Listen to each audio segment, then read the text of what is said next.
terhormat Kepala Sekolah SD Negeri 150 Palembang, yang terhormat rekan-rekan guru SD 150 Palembang dan staf karyawan. Syukur kepada Allah yang telah memberikan rahmat dan hidayah kepada kita semua sehingga kita bisa berkumpul di sini dalam rangka kami mengadakan penyebaran pemahaman dan penerapan pengalaman budaya positif di sekolah. Salawat dan salam kami haturkan kepada junjungan kita Nabi Muhammad SAW beserta para sahabat, kerabat, dan pengikutnya yang setia hingga akhir zaman. Baiklah, untuk memulai acara ini, yang pertama yaitu kata sambutan dari Kepala Sekolah, yang kedua itu nanti paparan dari Ibu Triwidiastuti, dan saya sendiri, Desi Yuliana. Ya, untuk memulai acara, marilah sama-sama kita mengucapkan basmalah. Acara selanjutnya yaitu kata sambutan dari Kepala Sekolah kepada Pak Okta, kami persilakan.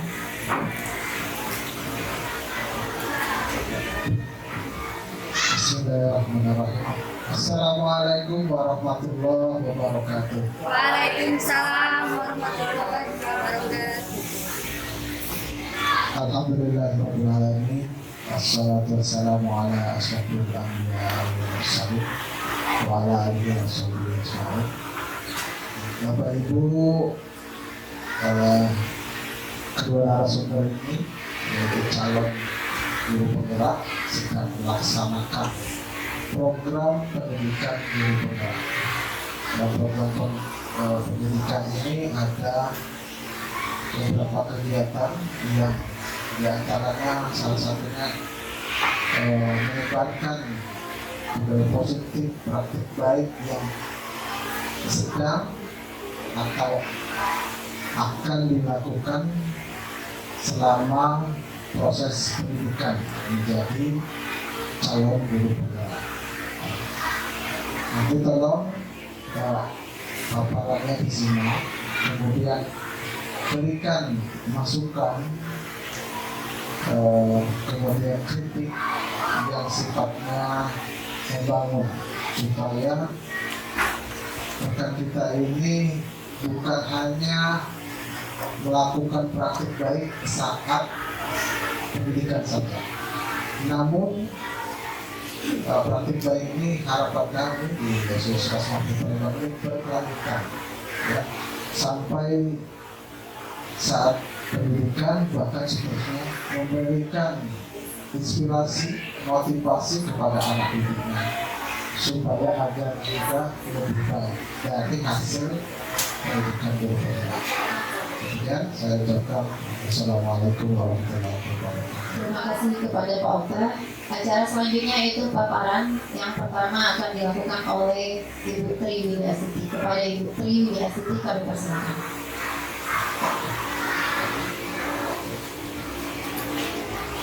Baik, Assalamualaikum warahmatullahi wabarakatuh. Yang saya hormati Pak Eka sebagai Kepala Sekolah SD 150, Bapak Ibu Guru yang saya hormati, dan saya ucapkan terima kasih banyak sudah berkenan hadir mengikuti pemaparan kami.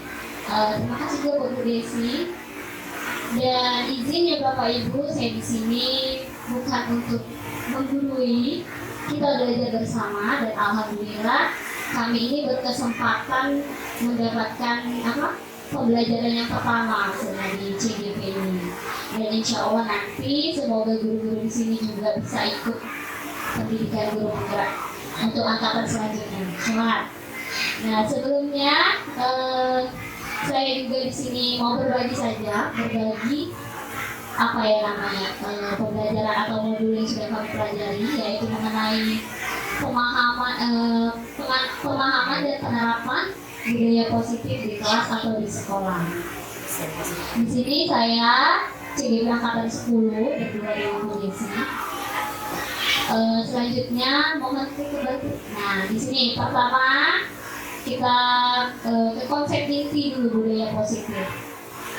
Ada yang pertama itu perubahan paradigma belajar, kemudian disiplin positif, nilai-nilai kebajikan, kebutuhan dasar manusia, motivasi perilaku manusia, posisi kontrol guru, keyakinan kelas, dan segitiga restitusi.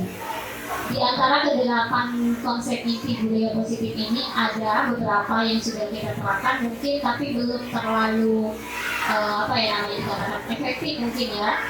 Karena pada sebelum kami juga mengikuti PGP ini, saya sendiri pribadi merasa yang kami pelajari di sini itu masih setengah-setengah ibaratnya diterapkan di kelas.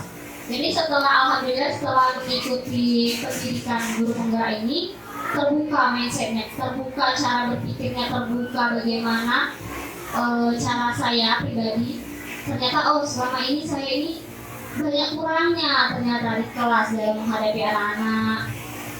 Cara mengajarnya juga masih ternyata belum sesempurna, yang masih jauh dari kata sempurna. Dan di sini kita belajar, kita ambil hikmahnya, kita belajar setiap hari memperbaiki diri, belajar supaya apa yang menjadi tujuan kita insya Allah bisa tercapai demi anak-anak didik kita di kelas terutama khususnya.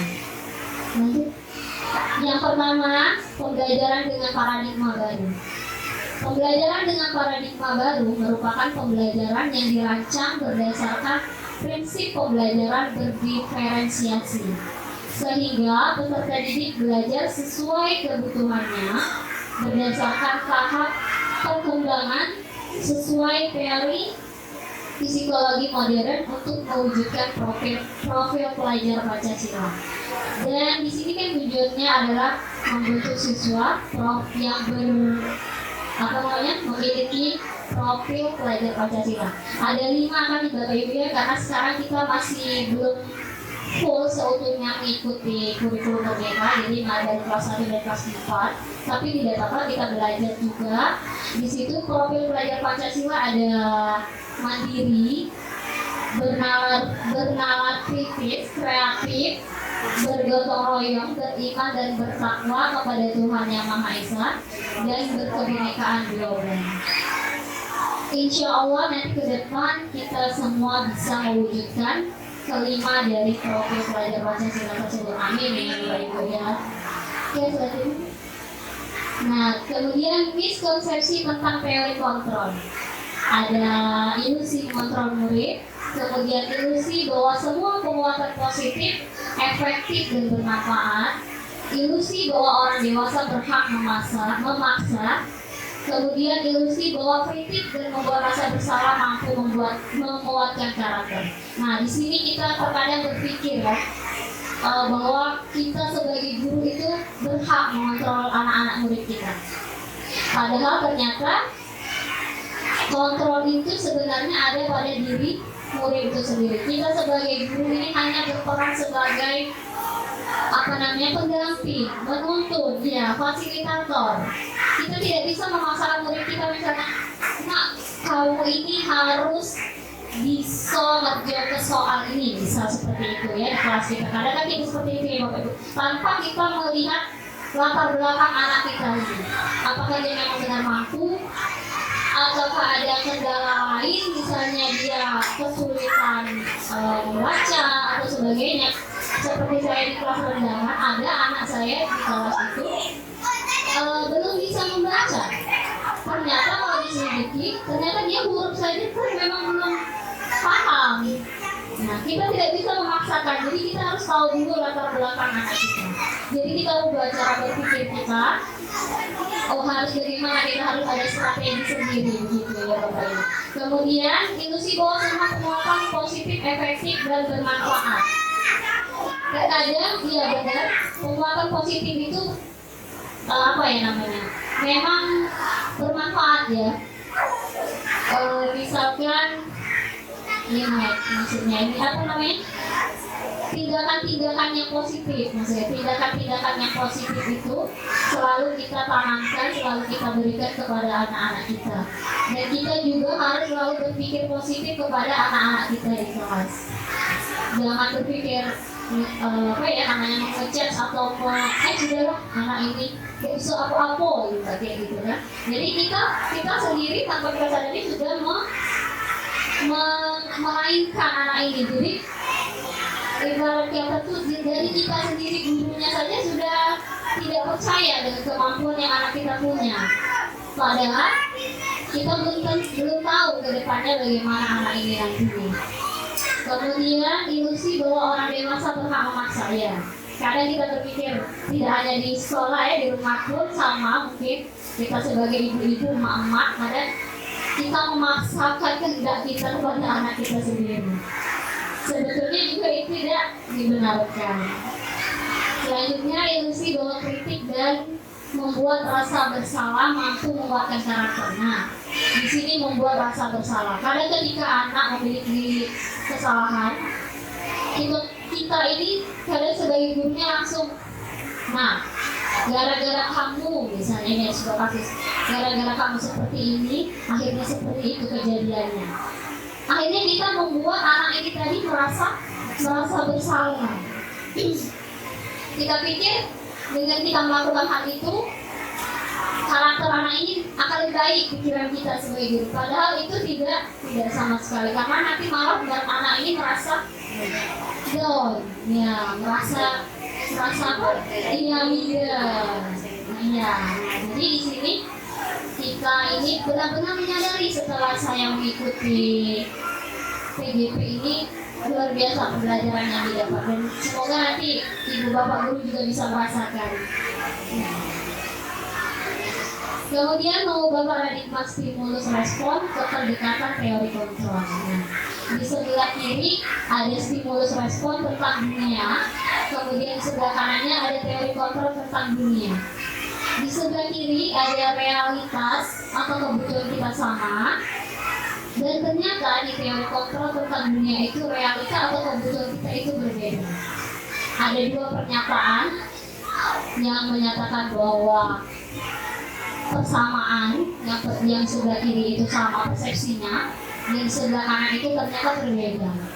Seperti kebutuhan anak kita saja di kelas, terkadang kita membuat 30 anak itu kita pikir semuanya sama kebutuhannya, tapi ternyata setelah dipelajari satu-satu ternyata mereka memiliki kebutuhan yang berbeda-beda. Kemudian semua orang melihat hal yang sama.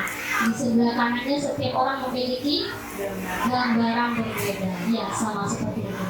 Jadi kadang kita itu selalu merangkum anak kita dianggap semua sama. Saya sendiri pun merasa kadang semua anak ini sepertinya sama kebutuhannya, saya pikir. Tapi ternyata setelah belajar di sini, di CGP ini, benar sekali, ternyata kita sebagai guru harus benar-benar memahami anak kita satu persatu, memahami karakternya, kebutuhan belajarnya, kemudian cara gaya belajarnya, cara menanggapi mereka, bisa mereka ada keluhan apa, ada masalah apa, ternyata memang benar-benar kita harus satu-satu. Lanjut Bu, sedikit. Ya, yang kedua ada disiplin positif. Disiplin itu sendiri berasal dari kata Latin discipline, artinya belajar. Disiplin mengacu pada disiplin diri yang memiliki tanggung jawab terhadap apa yang dilakukannya berdasarkan nilai-nilai yang diyakini. Ya, dari kata disiplin saja kita sudah tahu ternyata disiplin itu belajar. Kalau positif itu bentuk sudah yang positif ya ibu bapak ya, sudah ke arah yang baik misalnya. Jadi kita setiap saat belajar bagaimana dari diri kita sendiri, mengacu pada diri kita sendiri sebagai gurunya, kita harus memiliki disiplin. Baru setelah itu kita bisa menebarkan atau menyebarkan kepada siswa kita di kelas. Kalau misal gurunya saja tidak disiplin, mohon maaf, pastilah bagaimana kita mau menerapkannya kepada anak-anak kita. Tujuan disiplin ini juga bertujuan untuk diri kita sendiri, bertujuan untuk menumbuhkan kesadaran serta memberdayakan peserta didik tanpa imbalan atau reward, ancaman ataupun hukuman. Jadi ya, kedisiplinan ini muncul dari dalam diri kita sendiri, bukannya misal kata kepala sekolah, kalau kamu disiplin nanti saya berikan kenaikan gaji misalnya. Oh, jadi kalau sudah diiming-iming kayak itu biasanya mau ya melakukannya, mau melakukan. Atau enggak, nanti kalau tidak disiplin Bapak Ibu guru, saya pecat atau saya turunkan pangkat hukuman. Nah, seperti itu juga tidak dibenarkan karena memang disiplin ini harus muncul, harus timbul dari dalam diri kita sendiri. Begitu juga kepada anak-anak kita di kelas. Kadang-kadang banyak yang masih datang terlambat, yang nggak mau nulis. Ya memang ada sih kadang-kadang saya pun sendiri, ini Kak, kalau kamu nulis rajin nih kasih hadiah ya. Nah, masih seperti itu juga ada. Tapi ternyata setelah di sini tahu, oh ternyata kurang baik, bukan tidak baik, tapi mungkin kurang baik dan kurang disarankan. Jadi bagaimana caranya kita menumbuhkan kesadaran itu sendiri terhadap anak kita. Kemudian sebagai pendidik kita memiliki tujuan menciptakan peserta didik yang memiliki disiplin diri sehingga mereka berperilaku mengacu kepada nilai-nilai kebajikan universal dan memiliki perubahan perilaku ke arah yang lebih baik. Ya, di sini ada nilai-nilai kebajikan universal. Apa itu nilai-nilai kebajikan universal? Nanti selanjutnya. Nah, sekarang yang ketiga, nilai-nilai kebajikan. Nilai yang disepakati bersama, lepas dari suku, ras, agama, bahasa maupun latar belakangnya. Contoh, misalnya ada dari contoh nilai-nilai kebajikan dari organisasi di dunia ya. Yang pertama kalau kita mengambil dari profil pelajar Pancasila. Nilai-nilai kebajikannya itu ada beriman, bertakwa kepada Tuhan Yang Maha Esa, berkebinekaan, gotong royong, mandiri, bernalar kritis dan kreatif. Dan semua itu terlepas dari suku, agama, bangsa. Semuanya boleh, tidak harus, maksudnya yang agama ini baik itu khusus untuk yang harus beriman dan bertakwa, bernalar kritis, gotong royong, semuanya melakukan dan memiliki nilai-nilai kebajikan itu. Di situ juga ada dari primary program, ada toleransi, rasa hormat, integritas, menghargai, empati, antusias,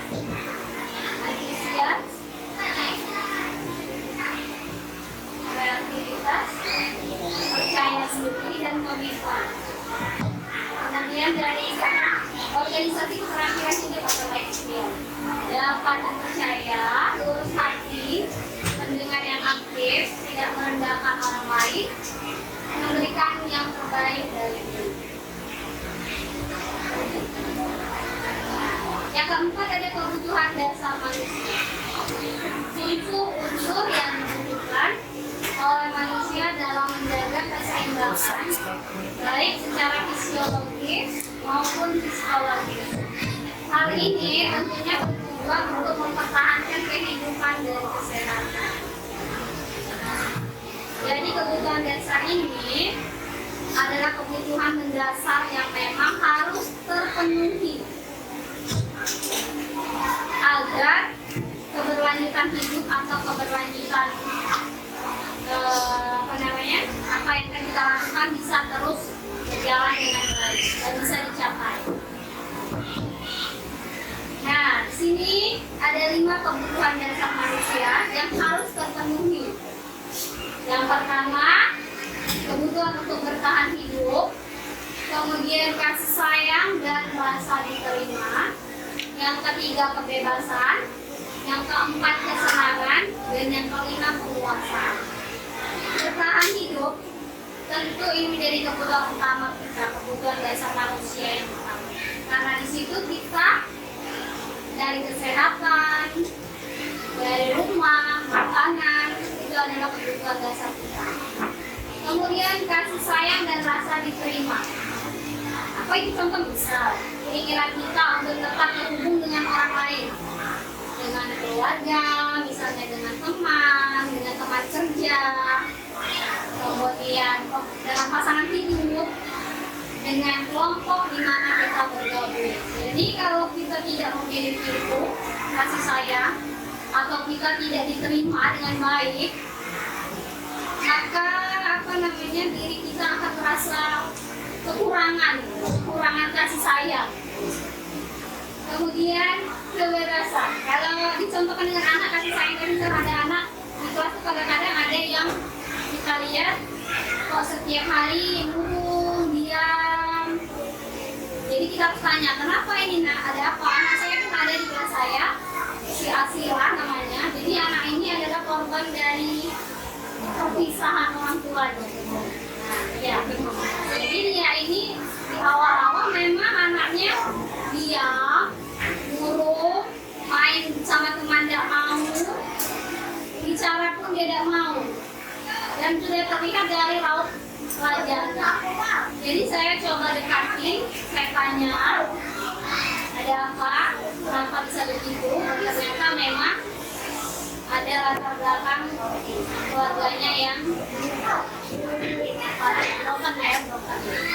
Jadi dia memang butuh kasih sayang, dan alhamdulillah kita karena kita punya rasa sayang juga, punya rasa kasih juga. Jadi kita rangkul anak ini, saya rangkul anak ini. Alhamdulillah sekarang dia lebih ceria, dia bisa main sama temannya. Ternyata memang dia kekurangan kebutuhan dasar dia mendapatkan kasih sayang tadi memang kurang. Selanjutnya kebebasan. Kebebasan di sini artinya bukan bebas lepas landas ya Bapak ya, tapi tetap ada batasan-batasan yang harus kita jaga. Kebebasan di sini artinya kita itu bisa mandiri, memiliki pilihan sendiri, kemudian mencoba hal baru, mampu mengendalikan arah diri kita sendiri, tapi mampu mengendalikan ke arah yang lebih baik. Jadi kita mempunyai kebebasan ini, tidak bisa orang lain untuk mengatur kita. Orang lain tidak bisa mengatur kita, karena yang punya kontrol atas diri kita sendiri itu adalah diri kita sendiri. Bu Febri misalnya, saya tidak bisa mengatur Bu Febri ini harus jadi guru yang sini, begini. Tidak bisa kalau hatinya memang tidak tergerak dari hatinya. Kita tidak bisa memaksakan orang lain harus menjadi seperti yang kita mau. Begitu juga dengan anak-anak kita. Kita tidak bisa memaksa misalnya, ayo nak, kamu ini harus jadi presiden ya. Tidak bisa kita memaksakan. Kita hanya bisa menuntun mereka untuk ke arah yang lebih baik. Kemudian kesenangan. Kesenangan di sini, siapa yang tidak mau senang ya? Kebutuhan yang sangat dasar kesenangannya Bapak Ibu ya. Dari bermain, ada humor, rasa humor. Kalau nggak serius, terus muka kita setiap hari di kelas serius terus, lama-lama anaknya jadi bosan dan takut. Adalah sekali-sekali kita ajak bermain, ajak games, ajak senang-senang. Yang pasti nanti anak-anak akan merasa happy. Selanjutnya penguasaan. Nah, penguasaan ini adalah keinginan untuk dianggap berharga, bisa membuat perbedaan, bisa membuat pencapaian, kompetennya diakui dan dihormati. Nah, kebutuhan dasar ini pasti ada pada diri kita, pastinya Bapak Ibu ya. Kita pengen kalau aku punya karya, pengen tuh diakui sama orang lain. Kemudian, oh aku nih bisa ini loh, memang tidak, aku maksudnya bukan untuk menyombongkan diri atau berbangga diri, tapi kita ingin ada pengakuan dari orang lain, biar orang itu bisa menghargai dan menghormati kita. Apa yang kita punya, misalnya kita pengen orang lain itu menghormati, tidak harus yang maksudnya tidak yang terlalu menyombongkan diri, bukan, tapi kita hanya ingin ada pengakuan dari orang lain. Oke, selanjutnya nanti akan dijelaskan lagi oleh teman saya, Bu Desi, dan saya cukupkan dulu sampai di sini. Saya silakan kepada Bu Desi untuk melanjutkan pemaparan dulu. Terima kasih. Ikut kelasnya kami di komunitas, bukan di komunitas kita di sini. Masalah di sini positif itu ada dua, ada disiplin positif, ada keyakinan kelas. Kalau nggak salah, tapi sekarang senyata belum pernah buat, hanya sebatas itu masih belum, karena masih banyak yang harus aku pelajari masalah disiplin positif dan keyakinan kelas. Nah, yang ini aku kasih saran dan masukan, ya. Disiplin positif itu bukan hanya diterapkan di dalam kelas, Iya, memang. tapi aku berharap disiplin positif dan keyakinan itu bukan hanya kita berpusat pada murid, tapi kita harus merangkul semua keluarga SD 150. Jadi kita harus beri dari wali murid, kita harus kasih pemahaman bahwa disiplin positif itu harus memang dikolaborasikan dengan keluarga SD 150. Terus juga alangkah baiknya sebelum guru kelas kita buat komunitas wali murid. Jadi apa yang terkendala di dalam kelas kita bisa kompromikan, misalnya anaknya kurang ini untuk meyakinkan keyakinan kelas tadi. Jadi dia waktu kemarin itu tidak jadi masalah, tuh yang asalkan yang kita utamakan adalah berpusat pada murid. Tapi alangkah baiknya warga sekolah, wali murid ya, warga sekolah diberikan masalah disiplin positif dan keyakinan di dalam kelas. Karena ada anak merasa tidak yakin, kita berusaha nih sebagai guru, kamu bisa, tapi di lingkungan rumah mereka sudah tuh dilepas gitu. Jadi kita tidak bisa pantau lagi keadaan anak itu bagaimana. Kita hanya masukan bagaimana Desi sama dia bisa menerapkan kepada kami. Atau hanya sebatas ikut ngajar, senjatanya pun aku belum keluar karena aku masih mengumpulkan data-data, masih mengumpulkan masalah macam, sampai sekarang masih mengumpulkan masalah disiplin. Karena beda disiplin positif dan keyakinan. Ya, itu aja kayaknya. Oke, terima kasih pada Bu Evi. Lebih atas sekali terima kasih Bu Evi masukan sarannya. Saya mengerti maksud Bu Evi. Jadi keyakinan kelas yang sudah kita buat di dalam kelas kita sendiri kelas kecil saja.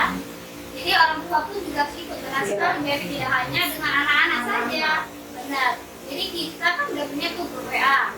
Boleh kita sampaikan setelah kita melakukan keyakinan kelas atau membuat keyakinan kelas, boleh kita fotokan, nanti kita kirimkan ke WA group kan. Itu fungsinya WA group untuk menyampaikan informasi dari sekolah ke orang tua.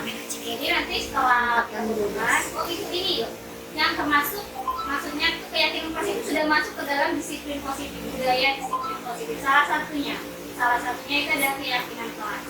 Jadi setelah kita fotokan, kita bagikan, Bu, ini adalah keyakinan kelas kita. Dan di sini saya berharap memohon kerjasamanya atau kolaborasinya antara ibu di rumah dan kami guru di sekolah. Jadi kita harus satu visi dulu sampaikan. Kalau kita itu ingin membentuk anak kita mandiri, bertanggung jawab, memiliki kedisiplinan.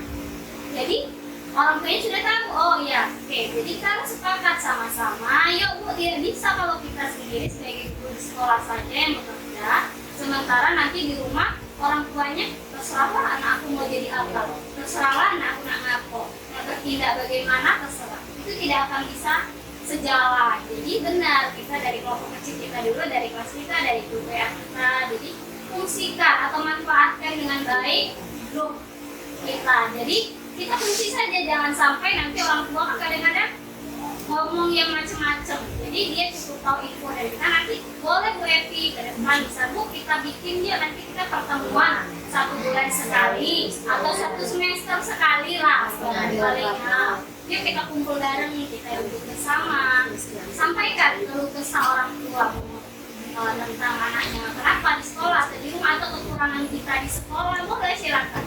Semuanya bebas untuk menyampaikan ide, gagasan maupun saran. Jadi kita terima. Terima kasih sekali Bu Evi, menariknya sarannya. Tidak hanya kami loh yang melakukan, semua kita semua harus melakukan, sama-sama melakukan. Walaupun belum ikut CGP. Tapi bisa. Yang penting kan sudah ada gambaran ke depan seperti ini. Seperti tadi kata Bu Desi ada 5 posisi kontrol kita sebagai guru. Kalau kami ini belum ikut CGP, masih jadi penghukum. Jujur terus terang masih jadi penghukum. Saya rasa ibu-ibu juga di sini sama ya. Sesudah belajar, ternyata salah, dan boleh karena dikenakan kita menjadi penghukum. Benar sekali. Jadi belajar sebagai seorang manajer menyelesaikan masalah dengan segitiga restitusi tadi ya, sama-sama bahwa itu kita kolaborasi sama-sama demi sekolah kita, demi SD kita supaya apa yang menjadi tujuan dari SD kita bisa terwujud dan ya kembali lagi ke visi sekolah kita. Terima kasih.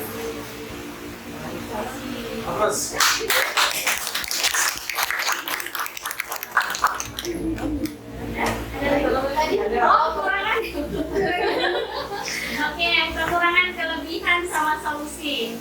Kekurangan saya dari pemaparan ini banyak ya Bu, Bapak ya. Jadi jawabannya tadi mungkin agak kurang terperinci jelasnya. Karena mau buru-buru, waktunya kurang, agak buru-buru kekurangannya. Terus hal ada yang tidak nyambung, mohon maafkan. Seperti misalnya banyak, mohon maaf. Kalau kelebihan, dibilang kelebihan sama kayak Kristen ya, ada kepercayaan diri, berani ya, berani tampil, berani berbicara di depan. Kalau kelebihan, Bapak Ibu yang bisa menilai ya. Solusinya begitu galau-galau. Jadilah guru pembelajar, kata Bu Desi. Sepanjang hayat yuk kita belajar terus. Pokoknya jangan bosan-bosan, jangan malam-malam. Walaupun kadang-kadang Bu Desi malam siang-siang jadi malam. Baik untuk diri kita sendiri. Kembali lagi ke diri kita sendiri. Pokoknya kita harus belajar dan belajar. Insya Allah demi kebaikan kita, demi anak-anak kita, anak-anak murid kita punya karakter yang baik, berperilaku yang baik, disiplin, mandiri, berwawasan global, jadilah profil pelajar Pancasila bisa terwujud. Amin ya rabbal alamin. Dan jangan lupa dimulai dari diri sendiri. Diri sendiri dulu, emaknya dulu, baru anaknya. Insya Allah anaknya ngikutin nanti. Jangan lupa niatnya dulu. Pokoknya berfokus dan berpusat pada murid. Salah satu desa. Jangan lupa menyelesaikan masalah dengan segitiga restitusi. Yang pertama, menstabilkan identitas. Yang kedua, validasi tindakan yang salah. Yang ketiga, menanyakan keyakinan. Wassalamualaikum warahmatullahi wabarakatuh. Waalaikumsalam warahmatullahi wabarakatuh. Kita tepuk 5S supaya semangat. Inilah jadi kita perawatnya lebih biar semangat. Biar masuk. Supaya berdiri. Ini ada tepuk 5S. Tepuk 5S.